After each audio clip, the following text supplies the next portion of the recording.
Hey, it's Testimony Tuesday. Don't mind my nose being red. There is a mosquito in my house and it attacked my nose and it itches really bad. So, my testimony next week might be that I found this mosquito and killed it. But but for this week, the testimony is about the benefit of having elderly people in your life. Over the past week or two, I've had a couple of conversations with people. I don't even remember what the topics were about specifically, but there's definitely been maybe like three people that I mentioned this person in my family that lived to 113. And everyone's like, "What?" And I'm like, "Yeah, there was this man in my family. I called him uncle. He wasn't my actual uncle. Perhaps he was my great uncle. Maybe he was just a cousin. I don't really know how he was related to me. He was related to me somehow, but nonetheless, he lived to be 113. He died when I was like 8 or 9. I remember him. I remember talking to him. Um, and so, people were just like, that's insane. Like, I've never met anybody that old. And I'm like, yeah. He was born in like the 1800s. He was born in like 1880 something. And they're just like, right? Um, and it's so interesting because a lot of the things, I mean, I learned some things from him. I learned things from my grandmother. My grandmother was born in 1915. I have aunts who were born in probably the 40s. My dad himself was born in 1950. And so there are a lot of people in my family that are on the older side. But on top of that, I grew up with a strong grandmother system. So I have three grandmothers. I know that you're like, what? Wait, huh? You have two grandmothers. No, I have three. Don't ask. I don't feel like getting into it. But I have three. I grew up with three grandmothers. I got to meet all three of them. One passed away when I was, again, like 9 or so. The other one passed away when I was 16. And the last grandmother that I had living passed away when I was 20, possibly 19. Can't remember exactly.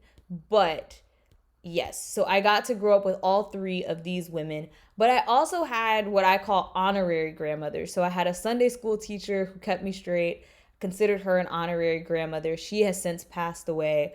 And I have one more lady who I consider an honorary grandmother. She is still living. She actually lives across the street from the grandmother that passed away when I was 16. And so between the five of them, it was like, sure, you gonna act right, you gonna be respectful, you gonna say yes ma'am and no ma'am, and you're gonna enunciate. It's not yeah, it's yes. Right? You guys, if you have a grandmother, you know what I'm talking about.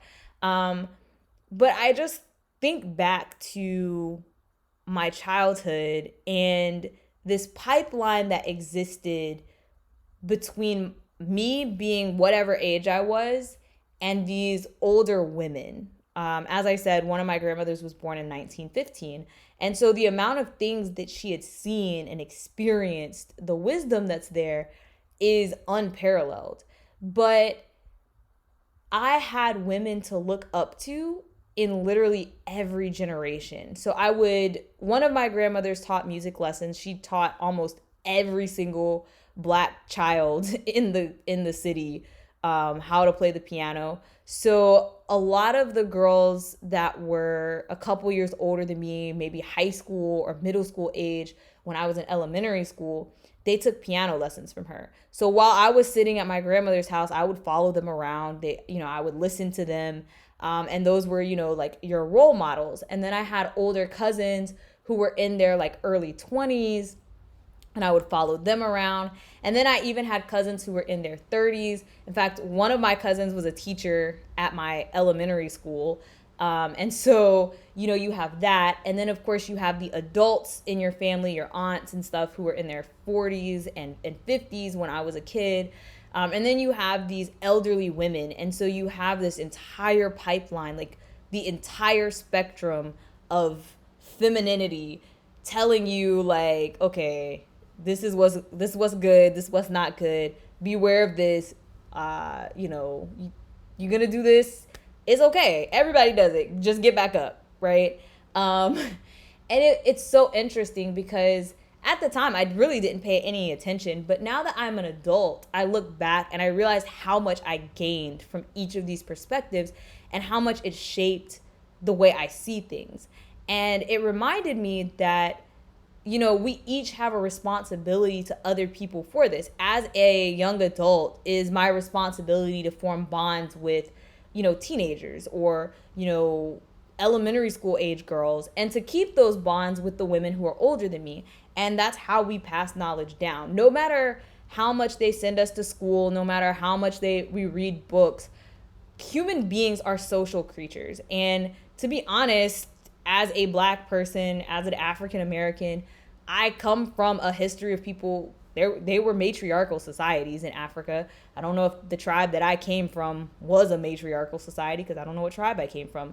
But this whole concept of passing things down, storytelling, et cetera, that is literally in our DNA. It's in our blood. That's how you learn. You learn by seeing, you learn by communicating. And, I was blessed because God put me in that environment from infancy all the way up until now. I've been able to see that. And, I can't say that I've been doing my fair share of maintaining bonds with people who are a lot younger than me. I do teach a youth class, but I don't really know any kids that are like 9. I feel like the youngest girl I know is probably like 14 or 15.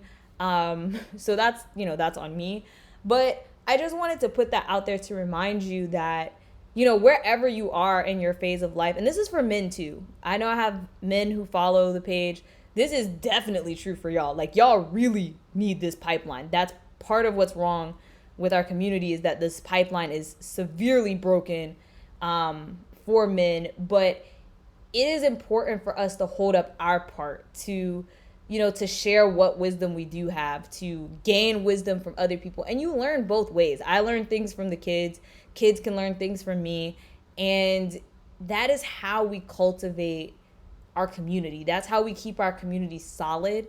And that is what it means by knowing your roots and growing. And that's one of the things that I think we need to hold on to and cling to for dear life within the Black community.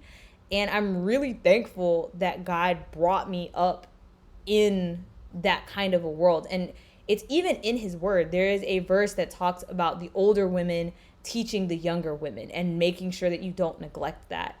And so for today's Testimony Tuesday, I just wanted to share that it is extremely beneficial to grow up around people who have lived so long. Having been able to meet somebody who was a centenarian, who had lived 100 years, and sit there and listen to them is a privilege that not many people have. And, I'm thankful for that. And I just want to encourage you, if you have people in your life that are very old, talk to them, especially before they start getting a little loopy and they can't really keep things all together. Have that experience, talk to them, share those experiences with other people, and share your experiences with other people, because that is literally how we improve as human beings. And that's the only way that we will continue to get better. And so this is my Testimony Tuesday of appreciation for all of the people in my life that are older than me, whether it's by 2 years or 20 years or 80 years.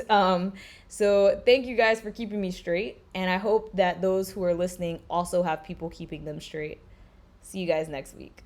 Bye.